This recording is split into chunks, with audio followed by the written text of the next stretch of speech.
After spending 5 days exploring the European side of Istanbul, I've truly fallen in love with its beauty, despite the mishaps I've faced along the way.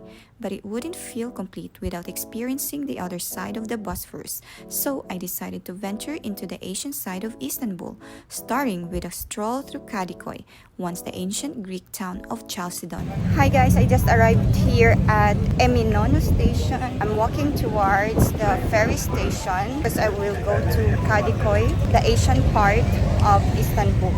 And now I'm going to transfer to the ferry. I just used my Istanbul card to pay for the ride going to Kadıköy. It's just 25 Turkish lira. It's kind of busy here right now, guys. A lot of people in the queue.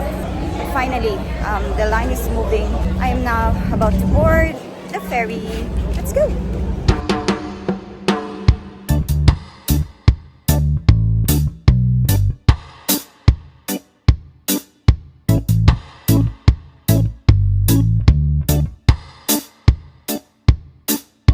And just like that, we reached the Asian side of Istanbul. Let's go, guys. Come with me. Kadıköy is on the Asian side of Istanbul across the Bosphorus from the European side. The Bosphorus Strait splits the city into two parts, and Kadıköy is just on the other side of the busy tourist spots like Sultanahmet and Beyoğlu.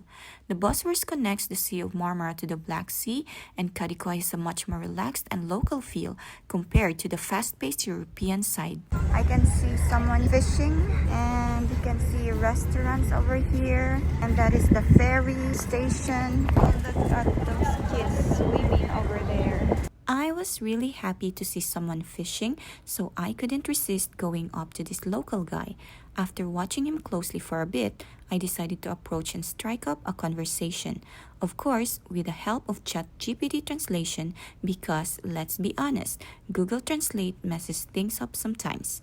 Despite the language barrier, this guy was super kind. He even let me use his fishing tools and showed me how it's done. And guess what? We actually caught a few. I was so thrilled, like genuinely over the moon. We're gonna put it now in the net. Yeah, now we got 4. I really love fishing, guys. And it's such a good experience to try it here in the Asian side of Istanbul, here in Kadıköy. What is that you put? What is this? Ekmek. Fish food? Ekmek. Guys, let's do it again. 1, 2, and fire! Very far.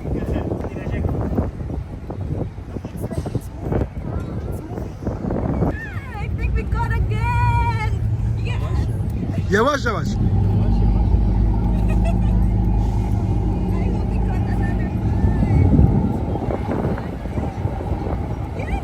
Okey.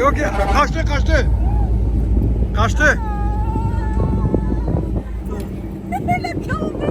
Fishing in Turkey is not just a way of life for many locals.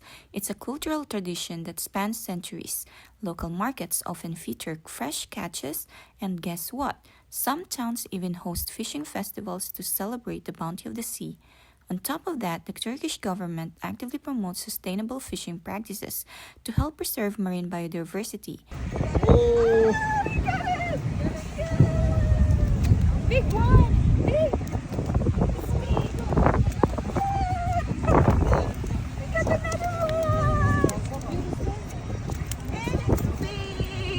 If you're a tourist planning to fish in Turkey, it's totally legal, but here's the catch. If you're just casting from the shore, you don't need a license. However, if you plan on boat fishing or freshwater angling, you'll need an amateur fishing permit. Also, be sure to check for seasonal restrictions, especially for species like turbot and pike. Sometimes, the best experience you can have as a solo female traveler starts with simply striking up that first conversation with the locals. This moment became a core memory I'll never forget. And if you're wondering who was holding my vlogging phone, let me introduce you to the kind man behind the scenes.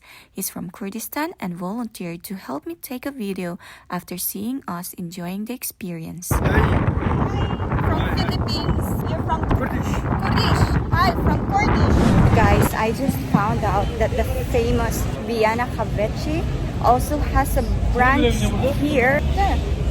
Viyana Kahveci. And that is their famous simit.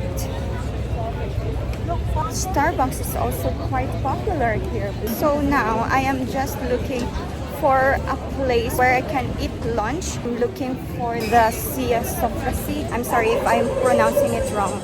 Lots of stray cats and stray dogs.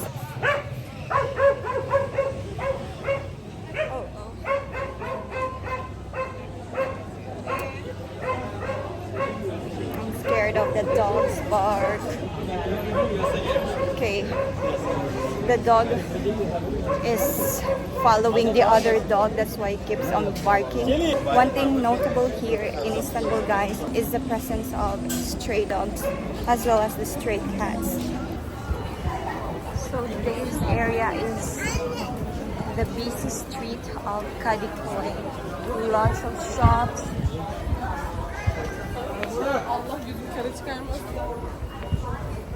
Cafes and restaurants.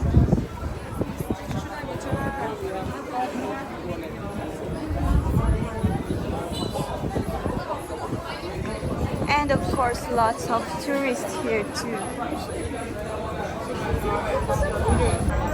Yes, I found it. Yay. There is Sia. And so I found it. Alright guys, I finally arrived here at Sia restaurant, and let's see what they can offer. Oh, that's a lot of kebabs.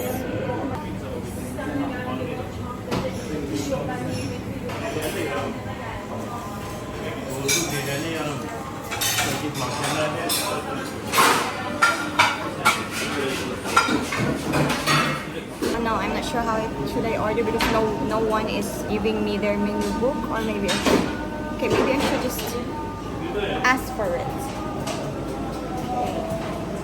Hi, can I have your menu book, please? Can I have your menu book? Menu? Yeah? Finally, I got one. Thank you so much.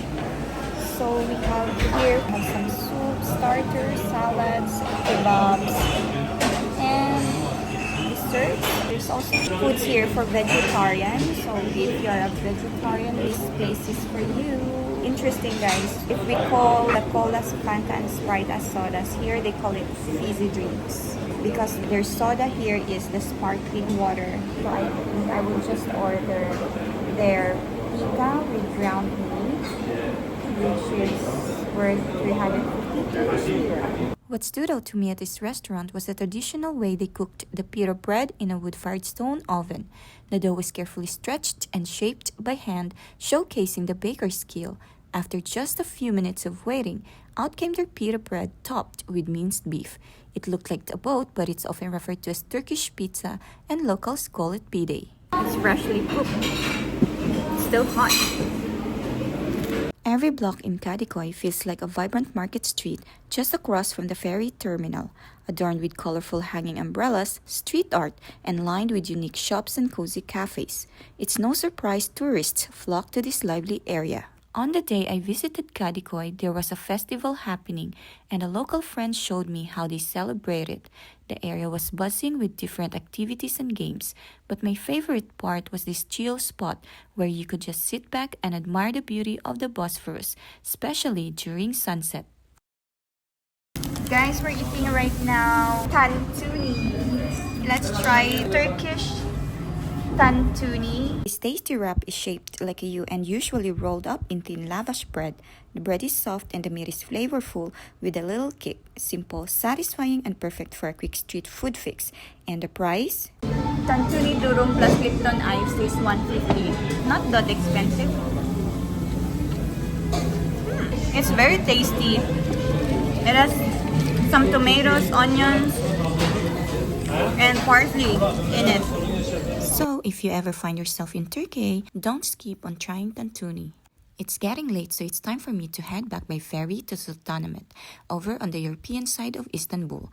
In my next episode, I'll take you along on my solo adventures in Çanakkale, home to the legendary story of Troy. Stay tuned, hit the subscribe button, and click the notification bell so you don't miss my latest uploads. And if this video helped you or you're feeling generous, you can buy me a coffee. Your support helps me keep creating free travel content for you. See you!